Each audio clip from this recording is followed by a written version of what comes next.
તો આપણે વાત કરતો હતા કે પહેલી તમારી પદ્ધતિ સીધી લીટીની પદ્ધતિ છે। સીધી લીટીની પદ્ધતિમાં શું થાય ભાઈ, દર વર્ષે ઘસારો તમારો સરખો રહે।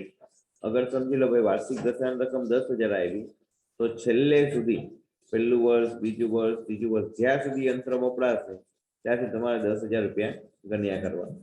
ઓકે, એટલે એકદમ સિમ્પલ પદ્ધતિ છે સીધી લીટીની પદ્ધતિ। બીજું, સીધી લીટીની પદ્ધતિમાં ઉપયોગી આયુષ્યના અંતે યંત્રનું જે મૂલ્ય છે ને તે ભાઈ 0 રૂપિયા છે। બીજી હવે આપણી પદ્ધતિ આવે છે ભાઈ ઘટતી જતી બાકીની પદ્ધતિ। નામ જ છે ભાઈ ઘટતી જતી। ઘટતી જતી એટલે શું થાય ભાઈ, ડિમિનિશિંગ અથવા તો રિડ્યુસિંગ બેલેન્સ મેટ્રિક્સ।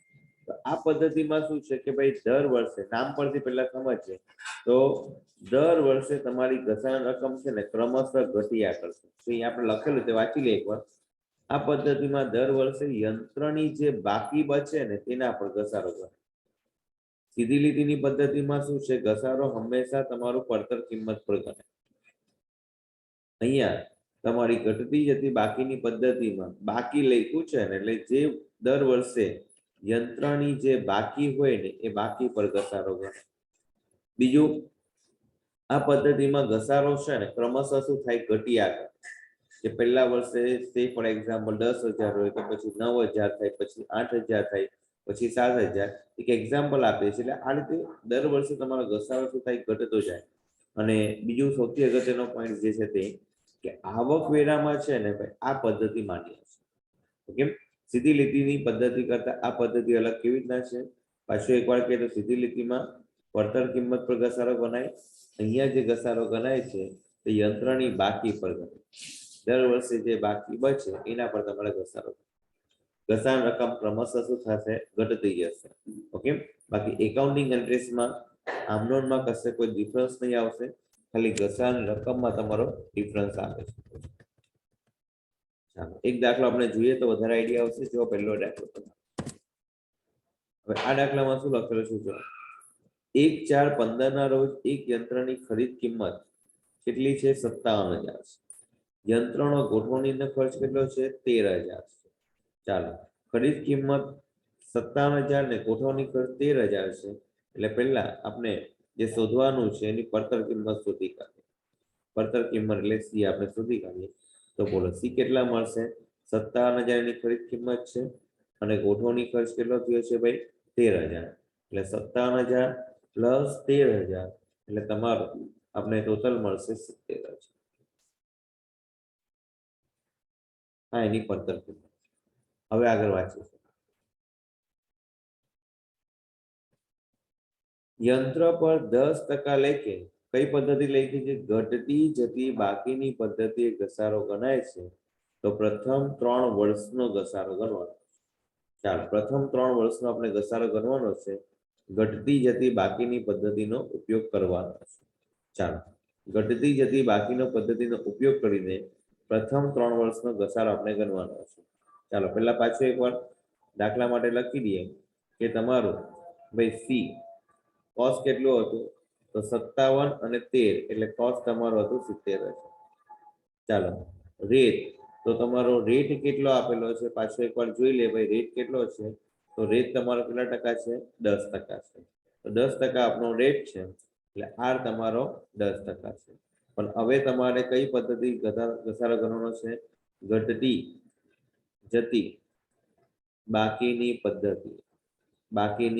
પદ્ધતિએ કેટલા વર્ષનો ઘસારો કરવાનો છે, 3 વર્ષનો ઘસારો। ચાલો, ઓકે, તો 3 વર્ષનો ઘસારો તમારે ઘટતી જતી બાકીની પદ્ધતિએ ગણવાનો છે। પાછું કહું છું, ઘટતી જતી બાકીની પદ્ધતિમાં શું થાય કે જે યંત્ર ખાતાની બાકી બચે એના પર તમારે ઘસારો ગણવો પડે। ઓકે, સીધી લીટીની પદ્ધતિમાં કેવું છે કે એકવાર તો ઘસારો હંમેશા પડતર કિંમત પર જ ગણાય અને એકવાર જે ઘસારા રકમ ફિક્સ થાય તે દર વર્ષે તમારી એ જ રકમ આવશે। ત્યારે ઘટતી જતી બાકીની પદ્ધતિમાં દર વર્ષની જે શરૂની બાકી હોય એના પર ઘસારો ગણાય અને તેના કારણે ઘસારાની રકમ ક્રમશઃ તમારી ઘટતી આ કરશે। ચાલો અહીંયા ખાલી જોઈ લો, પહેલા યંત્ર તમે ક્યારે ખરીદેલું છે એ જોઈ લો, 1/4/15 ખરીદેલું છે। ઓકે, તો ચાલો આપણે હવે ઘસારો ગણીએ, કેટલા વર્ષ માટે, 3 વર્ષ માટે। ઓકે, ઘસારો ગણીએ પહેલા તમને સમજાવી દઉં કે આપનું નાણાકીય વર્ષ છે ને હંમેશા 1/4 થી શરૂઆત અને એનું એન્ડિંગ થાય તમારું 31/3. 1/4 શરૂઆત થાય ને 31/3 એનું એન્ડિંગ થાય. નાણાકીય વર્ષ એટલે આપણે જે બોલીએ ભાઈ 12, 13, 14, 14, 15 આ નાણાકીય વર્ષ છે. હવે 12, 13 તમે બોલો એનો મતલબ શું થાય કે 1/4, 12 થી 31/3, 13. હવે 13, 14 બોલો એનો મતલબ શું થાય 1/4, 13 થી 31/3, 14. 14, 15 બોલો એનો મતલબ શું થાય 1/4, 15 થી 31/3, 1/4, 14 થી 31/3, 15. ઓકે, નાણાકીય વર્ષ બહુ જ અગત્યનું છે કારણ કે જ્યારે હું તમને વચ્ચેથી ખરીદીને દાખલા આપે તો એ વર્ષે તમારે ઓળખવું પડે ભાઈ કયા નાણાકીય વર્ષમાં ખરીદેલું છે. તો એના માટે છે ને આપણે એક સિમ્પલ નિયમ બનાવેલો છે. એ નિયમ તમને કાયમ માટે યાદ રહેશે અને કાયમ માટે કામ લાગશે કે નાણાકીય વર્ષ ઓળખવાનું કેવો. નામ તો ઓળખવાનું ઈઝી છે. ફોર એક્ઝામ્પલ 19-20 બોલું તો બધાને સમજ પડી જાય 1/4, 19 થી 31/3, 20 એટલે તમારું 19-20 નાણાકીય વર્ષ. હવે આપણે કયો સિમ્પલ નિયમો બનાવ્યો છે તે ધ્યાન આપો કે જો તમારું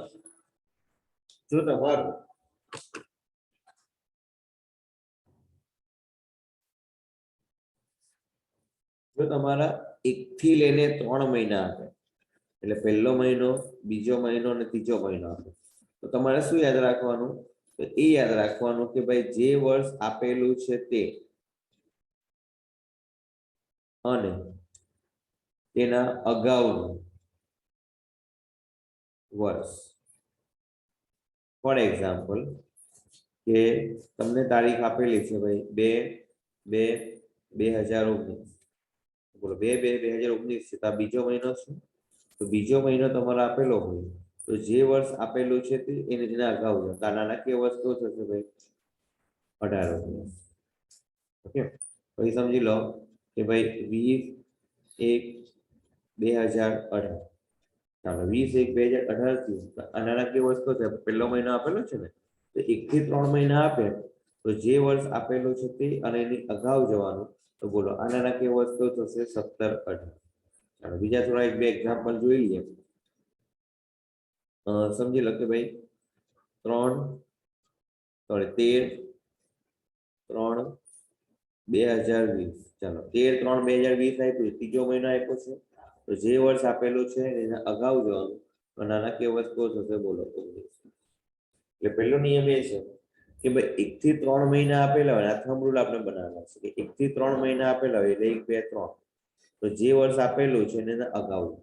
એટલે સિમ્પલ છે. હવે બાકીનો નિયમ તમને ઓટોમેટિક આવડી જાય કે તો બાકીમાં શું નિયમ છે ઊંધો છે એટલે 4 થી લઈને 12 મહિના જો આપેલા 4 થી લઈને 12 મહિના આપેલા હોય તો જે વર્ષ આપેલું છે તે અને એના પછીનું વર્ષ.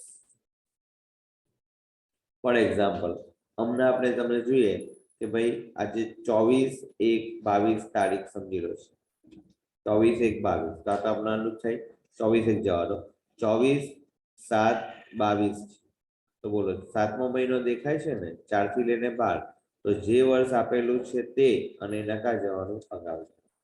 ફોર એક્ઝામ્પલ કે 10/11/2012 તો બોલો 11મો મહિનો છે તો જે વર્ષ આપેલું છે તેના અગાઉ જવાનું એટલે 12/13.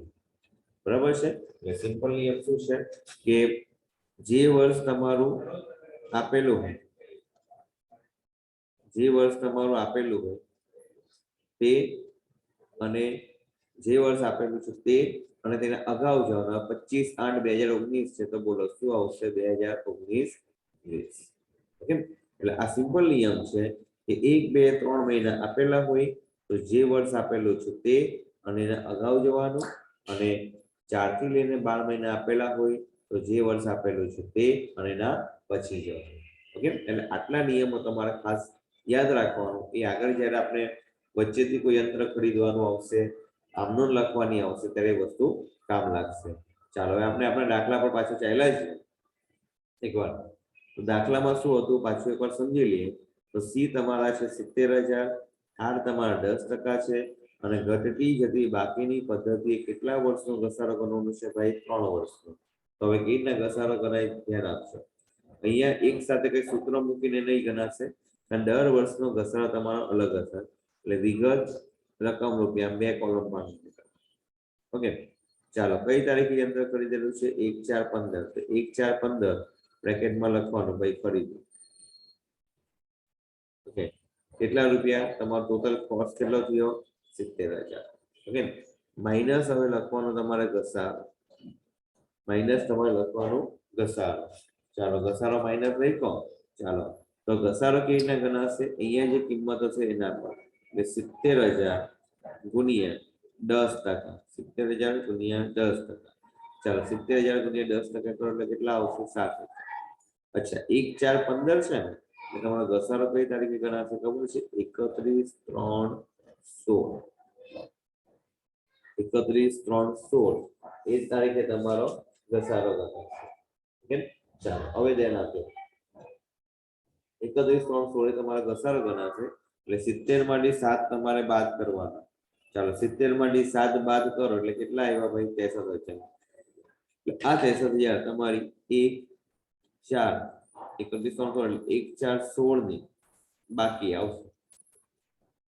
ઓકે, હવે પાછું લખવાનું માઇનસ ઘસારો. ચાલો કઈ તારીખે ભાઈ ઘસારો ગણાશે? તો 1/4/16 એટલે વર્ષ કઈ તારીખે પૂરું થશે? 31/3/17. 16/17. તો ઘસારો કેના પર ગણાશે? હવે ખાસ યાદ રાખો, ઘસારો તમારે કેના પર ગણાશે? જે બાકી હોય તેના પર. ઘટતી જતી બાકીની પદ્ધતિ. તો બાકી તમારી કેટલી છે? તમારી બાકી આપેલી છે તમારી કેટલી આપેલી છે? બાકી છે 63,000. એટલે 63,000 પર તમારે ઘસારો કરો એટલે 63,000 ગુણ્યા તમારે 10% કરવાના એટલે 6,300. ચાલો 6,300 આપણે બાદ કરી દઈએ તો તમારો આન્સર કેટલો આવશે? 56,700. અચ્છા આ કઈ તારીખની બાકી? આ 31/3/17 પૂરું થયું એટલે ત્રીજા પછી ચોથો મહિનો આવે એટલે 1/4/17 ની બાકી આવશે. માઇનસ ઘસારો. ચાલો કઈ તારીખે ઘસારો કરવાનો? 31/17 એટલે 17/18 એટલે 31/3/18 વર્ષ પૂરું થશે. ઘટતી જતી બાકીની પદ્ધતિ છે એટલે તમારે 56,700 પર ઘસારો કરવાનો. 56,700 ગુણ્યા 10%. ચાલો 56,700 ગુણ્યા 10% કરો એટલે 5,670 ઘસારો. ઓકે, અહીંયા મેઇન વસ્તુ સમજો કે ઘસારો તમારી જે બાકી હોય ને એના પર ગણો. જે પણ બાકી હોય એના પર તમારો ઘસારો ગણવાનો હોય. એટલે 5,670 આપણે બાદ કરી દઈએ તો તમારું 31/3/18 એટલે ત્રીજા પછી ચોથો મહિનો 1/4/18 ની બાકી આવી. કેટલી બાકી આવશે? 56,700 માંથી 56,70 બાદ કરીએ તો તમારી બાકી આવશે 51,030. આ તમારી બાકી આવી. ઘસાયણ રકમ તમારી કઈ કહેવાશે? આ તમારી ઘસાયણ રકમ પહેલા વર્ષની છે 7,000, બીજા વર્ષની 6,300, ત્રીજા વર્ષની 5,670. જો ક્રમશઃ તમારો ઘસારો શું થાય છે? ઘટે છે. ક્રમશઃ તમે જુઓ ને તમારો ઘસારો ઘટે છે. એટલે આ પદ્ધતિનું નામ એટલે પડેલું છે ઘટતી જતી. પાછું કહું, આ પદ્ધતિની મેઇન વિશેષતા શું છે કે અહીંયા જે તમારી બાકી આવે એના પર તમારે ઘસારો ગણવાનો છે. ચાલો હવે એ જ પ્રમાણે બીજો દાખલો છે, તમારે જાતે ગણી કરવાનો છે. એકવાર ખાલી એને સમજવો તો આપણે સમજી લઈએ. ચાલો બીજા દાખલામાં શું કીધેલું છે બાબા સમજો. ચાલો શું લખ્યું છે? 1/4/16 ના રોજ યંત્ર 90,000 ખરીદ્યું. કારખાના સુધી લાવવાનો ખર્ચો 5,000 અને ગોઠવણી ખર્ચ કેટલો થયો? 5,000. એટલે ચાલો તમે મને કહો સી તમારા કેટલા આવશે? તો સી આવશે 90 +5 +5 એટલે સી તમારા આવશે 1,00,000 રૂપિયા. હવે શું લખ્યું? યંત્ર પર 10% લેખે ઘટતી જતી બાકીની પદ્ધતિ ઘસારો ગણાય છે તો પ્રથમ 3 વર્ષનો ઘસારો ગણો. 1/4/16 શરૂઆત છે. ચાલો આપણે એક કામ કરીએ, જાતે અહીંયા ગણી કાઢીએ એટલે તમને આઈડિયા વધારે આવશે. હવે કોલમમાં આ રીતે જ બનાવવું પડશે. એક કોલમ તમારે બનાવવી પડશે વિગત અને એક કોલમ બનાવવી પડશે રકમ રૂપિયા. ચાલો તમને શું આપેલું છે બાબા સમજો કે 1/4/16 એ તારીખે તમે ખરીદી કરેલી છે. ખર્ચા સહિત તમારી કોસ્ટિંગ કેટલી પડી છે? 1 લાખ રૂપિયા. હવે 1 4 16 છે એટલે 16 વર્ષ થાય, બરાબર છે? એટલે તમારું વર્ષ એન્ડિંગ થશે ત્યારે ઘસારો ગણાશે 31 3 17. ચાલો કેટલો? 1 લાખ 10% ઘસારો ગણો તો 1 લાખના 10% કરો એટલે 10,000 ઘસારો. તો બ્રેકેટ નથી લખતા આપણે, 90,000. 1 3 31 3 17 એટલે ત્રીજા પછી ચોથો મહિના એટલે 1 4 17 ની બાદ માઇનસ ઘસારો. બોલો 17 નું વર્ષ ક્યારે પૂરું થશે? 31 3 18. કેટલો ઘસારો કરવાનો? 9,000. એટલે બોલો કેટલા આવ્યા? 81,000. એટલે 1 4 18 ની બાદ. ઓકે, માઇનસ પાછો લખવાનો ઘસારો કઈ તારીખે? 31 3 19. કેટલો ઘસારો? 8,100. ચાલો 8,100 બાદ કરો એટલે બોલો કેટલા આવશે? 72,900. આ તમારી 1 4 19 ની બાકી.